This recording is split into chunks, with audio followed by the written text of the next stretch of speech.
안녕하십니까. 기납적 성경연구 강의 두 번째 시간입니다. 지난 시간에는 오리엔테이션격으로 우리가 왜 성경을 공부해야 하는지, 또 그 성경을 공부하는 과정 가운데 기납적 성경연구의 방법이 어떻게 도움이 되는지, 또 그 뼈대가 무엇인지 등을 알아보았습니다.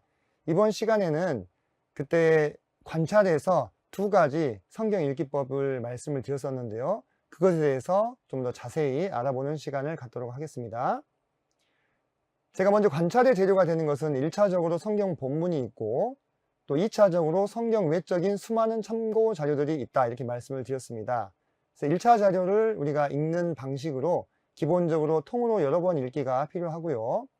또 2차 자료를 획득하는 방식으로 이제 통으로 여러 번 읽은 것을 바탕으로 해서 또 입체적으로 읽으면서 또 우리가 참고할 수 있는 자료들의 외연을 확장해 나가는 것이 필요하다, 이런 말씀을 드렸었습니다. 그러면 이 두 가지 읽기법이 어떻게 또 서로 비교 대조가 되는지를 알아보면, 먼저 통으로 여러 번 성경을 읽는 것은요, 성경 본문을 우리가 익히는 아주 기본적인 방식입니다. 보통 성도님들께서 성경을 읽으시면 창세기부터 요한계시록까지 여러 번 반복해서 읽는 방법이라 이렇게 생각을 하시면 좋겠습니다. 우리가 이 성경을 통으로 여러 번 읽다 보면은 말씀이 말씀하시는 경험을 하게 됩니다. 그리고 이것은 어떤 면에서 문학적인 접근이라 할 수가 있겠고요. 직관적으로 계속 본문을 읽으면서 주어지는 정보들을 마음에 획득하는 것이기 때문에 따로 커다란 준비물이 필요한 것은 없죠. 그죠? 그에 비해서 입체적으로 읽기는 우리가 마주대하고 있는 이 성경 본문을 기본적으로 인물과 사건과 배경의 세 가지 축으로 나누어서 분석적으로 관찰을 하며 읽는 방식이 되겠습니다. 이것은 좀 더 통으로 읽기보다는 과학적인 접근을 하게 되는 것이고요. 그래서 성경을 통으로 읽을 때 필요한 준비물에 더해서 여러 가지 배경 지식을 담고 있는 여러 책들을 풍성하게 인용하는 것을 허용하고 있고, 또 대단히 그 부분에 있어서 적극적인 읽기 방식이다, 이렇게 보시면 되겠습니다. 두 방식 다 장단점이 있겠죠. 통으로 여러 번 읽기는 외부의 어떤 자료들을 추가로 많이 참고하지 않기 때문에 자의적이거나 주관적인 해석으로 흐를 가능성이 있고, 성경이 우리에게 말씀하시는 그 원리보다도 그 구체적인 사례를 오늘날에 직접적으로 적용해버리는 어떤 극단적인 문자주의에 빠질 위험성이 좀 있다, 이렇게 말씀을 드릴 수가 있겠고요.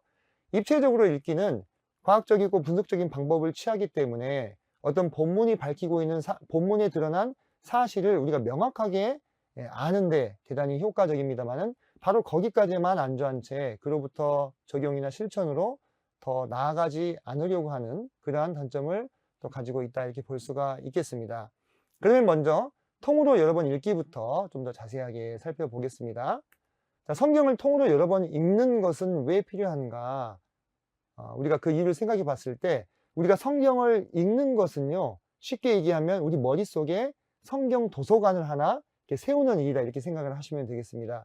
그 성경 도서관을 세우기까지 한두 번 읽어서는 사실 도서관이 만들어지지 않겠죠. 도서관을 우리가 찾아가는데 책이 한 두어 권밖에 없다. 그럼 그 도서관을 이용할 사람이 없지 않겠습니까? 이처럼 반복해서 성경 본문을 최소 7, 8번에서 읽게 되실 때 우리 머릿속에 성경 본문이 충분히 쌓이게 되는 것입니다. 아마 개인차가 있으실 것입니다. 뭐 더 빠르신 분들은 뭐 4, 5번만 해도 가능하시겠고요. 한 10번 정도 통으로 여러 번 읽게 되시면은 거의 이 성경 도서관이 어느 정도 그래도 내 머릿속에 뼈대를 세우게 되는 것들을 경험하실 수가 있는데요. 이때 우리가 경험할 수 있는 것이 제가 앞에서 말씀드렸던 말씀이 말씀하시는 경험을 하게 되는데, 이것이 무엇이냐면, 먼저 예수님께서 우리에게 그런 약속을 해주셨습니다. 요한복음 14장 26절에 보면, 보혜사 곧 아버지께서 내 이름으로 보내실 성령, 그가 너에게 모든 것을 가르치고 내가 너에게 말한 모든 것을 생각나게 하리라, 이렇게 말씀하셨거든요. 그래서 우리가 성경을 읽을 때에 우리가 분명 예를 들면 창세기를 읽고 있는데 그 읽는 내용과 연관된 다른 성경의 말씀들이 내 머릿속으로 이렇게 치고 들어오는 그런 경험들을 하신 적이 있을 거예요. 바로 그것이 지금 말씀이 말씀하시는 경험을 하고 있다, 이렇게 보시면 되겠는데요. 이런 경험은 오늘날의 성경을 읽고 있는 우리만 하는 것이 아니라 그때 당시에 성경의 저자들도 경험했던 것입니다. 그런 흔적들이 우리 본문에 보면 남아 있는데요. 히브리서 4장 4절에 보면 이런 말씀이 나와요. 어딘가에 이렇게 읽었을 때 이런 표현이 나옵니다. 어딘가에 이렇게 일렀으되. 자, 히브리서의 기자는 지금 히브리서를 서신으로 편지를 이렇게 쓰고 있는 거죠. 어떤 논문을 쓰는 것처럼 여러 가지 참고 자료들 앞에 놓고 분석적으로 이렇게 막 쓰는 것이 아니죠. 그때그때 그 저자가 생각나는 내용들을 쭉 편지로 쓰고 있는 상황이란 말이에요. 근데 이 저자가 하고자 하는 말과 연관된 성경의 내용들이 그 머릿속에 어떻게 된다고요? 이렇게 들어오는 거예요. 순간순간 이어지면서. 그런 표현을, 그런 경험을 표현한 대표적인 시그니처 표현이 일러스데라는 표현인 것이죠. 그래서 이 히브리서 4장 4절 말고도 우리는 신약의 서신서에서 이런 일러스트라는 표현들은 여러 곳에서 발견할 수가 있는데요. 그때 당시에는 아직 신약 성경이 완성되지 않았고 구약 성경만 있는 상황이었는데요. 이 서신서의 저자들이 그 어떤 교회에 편지를 보내면서 이 말씀이 말씀하시는 경험을 하는 것을 계속 쓰는 거예요. 그때 당시에는 아직 장절을 성경을 나눠놓지 않았기 때문에 몇 장 몇 절의 일러스트가 아니라 그냥 일러스트 하면서 성령께서 떠올리시는 그런 말씀들을 받아서 적은 겁니다. 이 경험을 그들만 하는 것이 아니라 오늘날의 말씀을 읽는 우리 또한 할 수가 있다는 거죠. 그런데 이 말씀이 말씀하시는 경험을 하기 위해서 필요한 게 뭐냐면 내 머릿속에 성경의 도서관이 있어야만 그 도서관에서 꺼내가지고 나의 이 인식 수준 안으로 이게 들어와서 연결이 된다고 하는 거예요. 성령께서 그런 우리의 의식 수준들을 활용하신다고 하는 거죠. 그러려면 최소한 4-5번에서 많게는 한 10번 정도를 반복해서 통으로 읽으셔야 한다라는 것입니다. 왜 통으로 읽으라고 이렇게 말씀을 드리냐면요.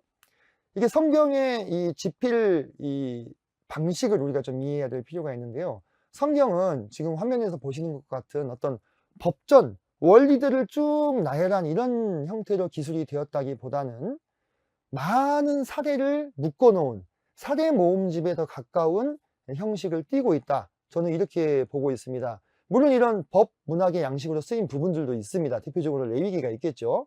하지만 대부분의 성경들은 사례 모음집의 형식이 강해요. 왜 그러냐면 지금 이 성경의 원저자는 하나님이시죠. 그 하나님께서 그분의 어떤 이 시대를 초월하는 공간을 초월하는 신적인 지혜와 신적인 가르침을 이 성경에 녹여내시는데 그것을 신의 원리로, 신의 어떤 그 언어로 기록을 하게 되시면은 인간인 우리는 사실 이해하기가 너무 힘들다는 거예요. 제가 예를 하나 보여드릴게요. 지금 화면에 보이는 것은 이 맥스웰 방정식에서 빛의 속도를 계산하는 수식이라고 합니다. 저도 이해를 못합니다. 성도님들 어떠십니까? 이 수식을 보고 빛의 속도를 빛의 속도는 이렇구나라고 이해할 수 있는 사람이 얼마나 되겠습니까? 우리 주변에 뭐 이 분야에 대해서 전공을 한다거나 특별한 훈련을 받은 사람들은 이해할 수 있겠죠. 그런데 한번 보세요. 제가 만약에 이 빛의 속도를 이렇게 설명한다면 어떨까요? 빛은 지구를 1초에 7바퀴 반을 돌 수 있어. 우리가 핸드폰을 사용할 수 있는 것은 전파가 빛의 속도로 날아다니기 때문이야. 이렇게 어떤 구체적인 사례들을 제시해 줬을 때 들으실 때 어떠세요? 훨씬 이해가 잘 되시죠? 요컨대 성경의 이 집필 원리는 이와 같다고 하는 것입니다. 성경은 어떤 특정한 원리들을 쭉 법전식으로 나열해 놓은 게 아니라 하나님이 우리에게 가르쳐 주시고자 하는 그 신적인 지혜와 원리의 사례들을 많이 모아놓은 그런 사례 모음집의 성격을 띈다. 그래서 그 사례들이 이 곳곳에 이렇게 흩어져 있는 거예요. 초코칩 쿠키 드셔보셨죠? 초코칩 쿠키에 보면 초콜릿이 어떻게 되어 있습니까? 뒤덮고 있습니까? 그럼 너무 달아서 맛이 없겠죠. 이 쿠키라고 하는 반죽 위에 곳곳에 콕콕 박혀 있잖아요. 마치 그런 식으로 성경책 안에 하나님이 그분의 신적인 원리를 담고 있는 사례들을 풍성하게 넣어 두셔서 그것을 이제 우리가 성경을 통으로 읽으면서 그 사례들을 접하게 되는 것입니다. 그러면 하나님이 우리에게 알려주시고자 하는 동일한 원리를 담은 사례들이 우리가 성경을 통으로 여러 번 읽을 때 우리 머리 안에서 연결되는 것들을 경험하게 되고 그것을 바로 말씀이 말씀하시는 경험이라고 말씀을 드릴 수가 있겠습니다. 그래서 성경 연구는 다르게 비유하면 광석을 캐는 일이다. 이렇게 루터나 칼빈도 비유를 많이 했는데요. 우리가 광석 안에 들어가 보면 철광석이 있다고 하면 그 철광석 전체가 철 덩어리가 아니잖아요. 그 철광석이라고 하는 것 안에 철이 이렇게 같이 함유가 되어 있는 것이어서 그것을 캐가지고 재련하는 과정을 거쳐야만 철 덩어리를 얻을 수 있는 것처럼 성경도 그와 같이 성경 전체에 동일한 원리를 지니고 있는 사례들이 이렇게 흩어져 있는 거예요. 근데 이게 오늘날 우리가 접할 수 있는 책처럼 이렇게 목차별로, 주제별로 딱딱딱 이 정렬이 되어 있는 게 아니에요. 다 성경 이 전체에 흩어져 있습니다. 그래서 제가 성경을 통으로 읽어야 된다 이렇게 말씀을 드리는 건데요. 또 한 가지 예를 보면은 자, 이렇게 원리를 딱 우리에게 알게끔 적어주신 부분도 있습니다. 하나님은 사랑이시라. 이렇게 하나님은 사랑이다. 이렇게 원리적으로 이렇게 우리에게 제시를 하고 있어요. 근데 이 하나님이 사랑이다라고 하는 것을 우리가 이해하기 위해서는요, 이 사랑이라고 하는 이 개념이요, 대단히 이 시대를 따라서 또 어떤 장소를 따라서 모호하다는 것을 우리가 알 수가 있습니다. 사랑을 어떻게 정의할 수 있을까요?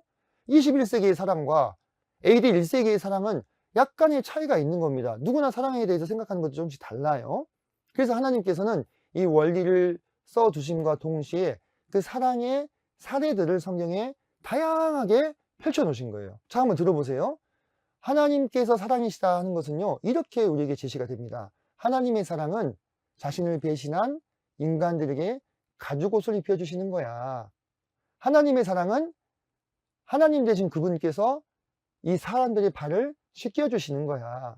하나님의 사랑은 죄가 없으신 예수님께서 인간을 대신해서 십자가에 매달려 돌아가신 거야. 이렇게 구체적인 사례들을 우리가 듣게 될 때, 아, 하나님의 사랑은 이런 것이구나 라고 우리가 우리 마음 안에서 이해가 된다고 하는 것입니다.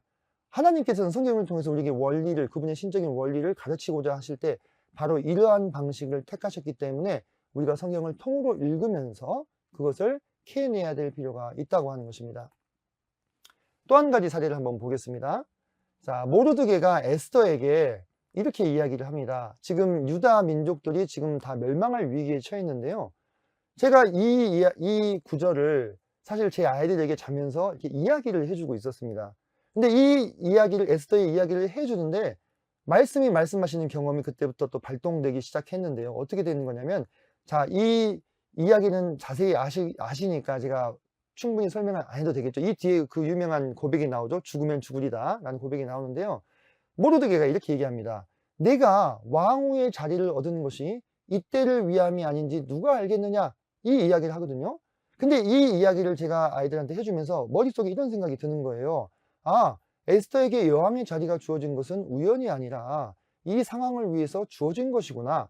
그렇다면 성경에서 어떤 자리나 힘이나 위치가 주어진 사람들이 누가 있었지? 하고 이제 생각을 떠올려 보는 거예요. 사례들을 모아가는 거죠. 근데 이런 사람들이 떠올랐어요. 예후가 있었죠. 북이스라엘의 왕이었던. 그는 장군이었습니다, 원래. 근데 왕이 되어서 아합 집과 바알을 숭배하는 자들을 완전히 파멸시키는 그런 역할을 했습니다. 또 요셉이 있죠. 요셉은 원래 종의 신분에서 하루아침에 총리가 되어서 그 주변의 민족들과 자기 가족을 기근으로부터 구하는 일을 했죠. 그리고 느헤미야는 포로의 후손에서 술관원장으로, 이 술관원장은 고대에 대단히 고위직이었잖아요. 그렇게 해서 그가 획득한 이 지위를 바탕으로 예루살렘의 성벽을 재건하는 일을 했던 것들을 보게 됩니다. 이들의 공통점은 무엇이냐면 자기에게 주어진 지위와 힘을 하나님께서 의도하신 대로 바르게 잘 사용한 케이스였다. 이렇게 볼 수가 있고요. 그렇다면 잘 쓰지 못했던 그런 사람들은 누가 있었지? 또 떠올려 보는 거예요. 말씀이 말씀하시는 거죠, 제게. 그러면서 이런 사람들이 생각이 났어요. 사울, 초대왕 사울이 있었죠. 하나님께서 왕으로 세워주셨는데 자기 집과 가문에만 힘을 쓰면서 하나님 말씀을 불순종했던 왕이었죠. 그리고 여로보암이 있습니다. 이 여로보암은 북이스라엘의 초대 왕으로서 10지파를 떼어서 하나님이 왕으로 세워주셨는데 이 온 이스라엘이 우상 숭배에 빠지게 만들었던 왕이었습니다. 그리고 아히도벨이 있어요. 이 아히도벨은 다윗의 아들이었던 압살롬의 반역에 가담했던 사람인데요. 이 사람에 대해서 성경은 뭐라고 말하냐면 아히도벨의 계략은 하나님께 물어서 받은 계략과 같았다. 이런 엄청난 지혜를 허락받은 사람이었어요. 근데 그가 그 지혜로 무엇을 했습니까? 반역에 가담했고 결국 자살로 생을 마감하는 것을 우리가 알 수가 있죠.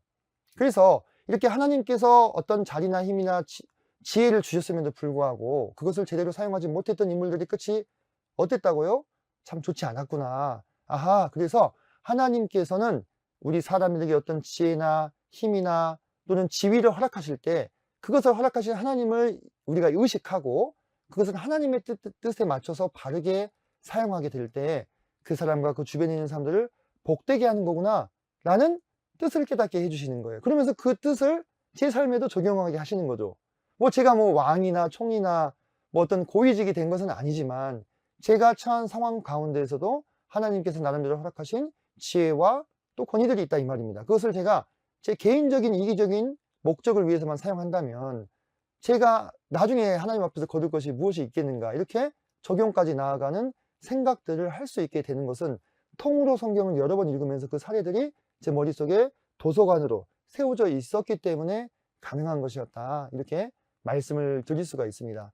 그런데 이렇게 통으로 읽지 않고 부분적으로 읽게 되면 어떤 일이 발생하냐면, 그 부분적으로 읽은 것을 가지고 어떤 성경의 교리나 또는 자기 신앙의 어떤 이 기초를 삼게 되는 거예요. 그러면 이 부분적으로 읽은 것만으로는 하나님의 뜻을 완벽하게 알 수가 없고, 마치 장님이 코끼리를 만지는 것처럼 어떤 사람은 이것은 호스다, 아니다 이것은 통나무다, 어떤 사람은 길을 만지면서 아니다 이건 부채야, 어떤 사람은 상아를 만지면서 아니야 이것은 칼이야, 이렇게 얘기하는 오류를 범할 수가 있다는 것입니다. 이 세상에 나온 많은 이단들이 성경을 통으로 보지 않고 지엽적으로 아주 좁은 것만을 보고 그것을 교리화해서 이단이 되었다는 것을 생각해 보게 될 때, 우리는 이 성경을 정말 통으로 여러 번 읽는 접근법이 대단히 중요하구나 라는 것을 배우게 됩니다.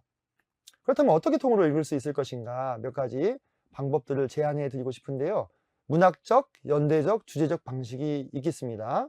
먼저 문학적인 방식은 성도님들께서 가장 익숙하신 방식이에요. 이 성경의 배치가 문학적으로 구분되어 있기 때문에 창세기부터 요한계시록까지 쭉 따라가면서 읽으시면 자연스럽게 문학적인 구분을 따라서 읽는 것이 된다, 이렇게 생각을 하시면 되겠는데요. 이 방식은 우리에게 대단히 익숙하죠. 그래서 다른 방식들도 한번 적용해 보시라 하고 제안을 드리고 싶은데요. 두 번째 방법은 연대적인 구분을 따라 읽는 거. 사실 제가 전에 학기 때 다루었던 어떤 구약 성경 개관이라든지 그런 데에서 보면은 제가 이 시대의 구분, 시간의 흐름에 따라서 성경을 재배열했던 것을 보여드렸었죠. 이런 것처럼 우리가 문학적인 구분을 따라서 읽는다면, 예를 들면 창세기 다음에 출애굽기를 읽어야 되는데 창세기를 읽고 나서 그 다음에 무엇을? 욥기를 읽어보는 거예요. 그리고 출애굽기로 넘어가는 거죠. 이런 식으로 시간의 흐름을 따라서 읽게 되었을 때 문학적으로 따라 읽는 것과는 또 다른 그런 경험을 하실 수 있다고 하는 것입니다. 신약도 마찬가지겠지요. 신약의 어떤 사도행전을 가운데 축으로 두고 그 시간의 흐름에 따라서 서신서들을 재배열해서 읽어보시면 상당히 색다른 신선한 경험을 하시게 될 것입니다. 세 번째로 주제 구분을 따라 읽는 것도 시도해 볼 수 있습니다. 성경은 주제적으로 쓰인 책은 아닙니다. 하지만 성경의 각 권들은 어떤 주요 주제를 좀 더 특별하게 다루고 있는 책들이 있습니다. 제가 주제 구분을 해 놨는데요. 예를 들면 어떤 신론 또는 기독론 또는 교회론 또는 종말론, 이런 어떤 특정 주제에 특화된 책들을 같이 묶어서 읽게 될 때요, 따로따로 읽을 때는 얻지 못했던 어떤 통찰력을 얻을 수 있게 됩니다. 예를 들면요, 우리가 구원론을 다룬다 했을 때는 구원과 관련된 좋은 이 주제의 성경들이 있어요. 전도서, 갈라디아서, 로마서를 연달아서 한번 읽어보시면 어떻겠습니까? 대단히 그곳에서 얻는 통찰력이 있다고 하는 것이죠. 종말론도 마찬가지입니다. 스가랴서는 구약 성경의 계시록이다, 이런 별명이 있잖아요. 그러면 스가랴서와 계시록을 연달아서 한번 읽어보시는 이런 시도들을 하심으로써 그 전에 읽기 방법에서는 획득하지 못했던 어떤 새로운 어떤 시각이나 새로운 어떤 통찰을 얻을 수 있게 되실 겁니다. 두 번째로 입체적인 읽기의 방식이 있습니다. 지금 그림 보시면 이 A라고 하는 글자가 마치 종이에서 떠 있는 것처럼 보이잖아요. 근데 사실 이건 평면이거든요. 평면인데 입체적으로 그림을 그렸을 때 마치 이렇게 세워져 있는 것 같은 느낌을 주게 되는데요. 사실 성경은 텍스트로 이루어져 있는 것이죠. 글씨로 이루어졌기 때문에 오늘날 수많은 영상 자료들과 비교했을 때는 대단히 평면적으로 느껴질 수밖에 없겠는데요. 이것을 우리가 입체적으로 보는 경험들을 할 수 있다고 하는 것입니다. 왜 입체적인 읽기가 필요한가? 기납적 성경 연구의 특성이 그렇기 때문입니다. 성경 미리 결론을 내려놓는 게 아니죠. 다양한 데이터를 바탕으로 일반적인 원리를 도출하는 것인데요. 그래서 성경 본문을 다독하는 거, 앞에서 제가 말씀드렸던 통으로 읽기의 방식이 있죠. 뿐만 아니라 2차 자료들도 많이 참고하면 할수록 우리가 내리는 해석의 신뢰도가 더 강화되는 것이기 때문에 입체적인 읽기를 시도하는 것이 필요하다, 이렇게 말씀을 드릴 수가 있겠고요. 이것은 그냥 참고만 하시면 좋겠는데, 입체적인 읽기의 단계, 굳이 비유를 하자면 이렇게도 처음에는 하나의 점으로부터 그것이 이어져서 선이 되고 면이 되고 입체, 그리고 입체와 입체, 공간과 공간이 연결되는 뭐 4차원까지 이렇게 단계별로 읽기의 깊이가 깊어진다는 것을 참고하시라고 적어 놓은 것인데 한번 읽어보시면 좋을 것 같습니다. 1차원에서는 단순히 글을 읽고 그냥 이해하는 수준이라면 2차원에서는 그냥 맥락이 이어지면서 그 맥락이 헤아려지고 3차원의 단계에서는 좀 더 그 등장인물들이 이제 이 책에서 살아나서 이렇게 나한테 말을 하는 것 같은, 또 그들의 마음과 어떤 감동이 헤아려지는, 공감과 동일시가 일어나는, 그래서 그 본문에 더 깊이 있게 들어갈 수 있는 그런 단계가 된다면 이제 4차원에서는 그 말씀이 내 마음속에서 내 생각을 변화시키고 내 의지를 직접 움직이는 그런 단계들을 경험할 수 있게 된다고 하는 것입니다. 그래서 이 입체적인 성경 읽기를 하기 위해서 구체적인 방법으로 성경 본문을 입체가 되려면 3차원이 필요하잖아요. X축과 Y축과 Z축으로 세워서 그 위에 성경 본문을 띄워보는 거예요. 시간과 공간과 문화를 고려해서 이렇게 성경 본문을 띄워보는 것이죠. 그래서 시간상으로 우리가 봐야 될 것들, 인물과 시대와 주요 사건들을 이 축에 한번 띄워보고요. 그 다음에 성서 문화에 있어서 다양한 의식주나 또는 관혼상이나 정치, 경제, 사회, 문화, 종교와 관련된 많은 요소들을 함께 고려하고 또 2차 자료도 살펴보고, 또 마지막으로 성서 지리에 있어서 성경의 배경이 되는 세계, 어떤 중동이나 그리스나 로마 일대, 또 뭐 비옥한 초생달 지대라든지 또는 레반트 지역의 지형이나 기후나 계절풍, 강수량 등등 이런 어떤 구체적인 데이터들을 우리가 더 참고하게 될 때 그 성경의 세계가 내 앞에서 입체적으로 펼쳐지는 그러한 경험들을 하게 되고, 그 안에서 일어나는 사건과 그 사건의 중심에 있는 인물들의 마음과 또 하나님의 뜻을 더 깊이 있게 헤아릴 수 있게 됨으로써 제가 앞서 말씀드렸던 입체적인 읽기의 단계가 향상되는 것들을 경험하실 수 있게 될 거라는 것입니다. 이렇게 읽기를 해야 되는 이유가 무엇인가? 사실 우리가 2000년대를 살아가고 있잖아요. 21세기를. 불과 지금으로부터 4, 50년 전과도 이 생활상이 정말 많이 차이가 납니다. 하물며 지금으로부터 수천 년 전에 그 성서의 세상과 지금은 얼마나 다르겠습니까?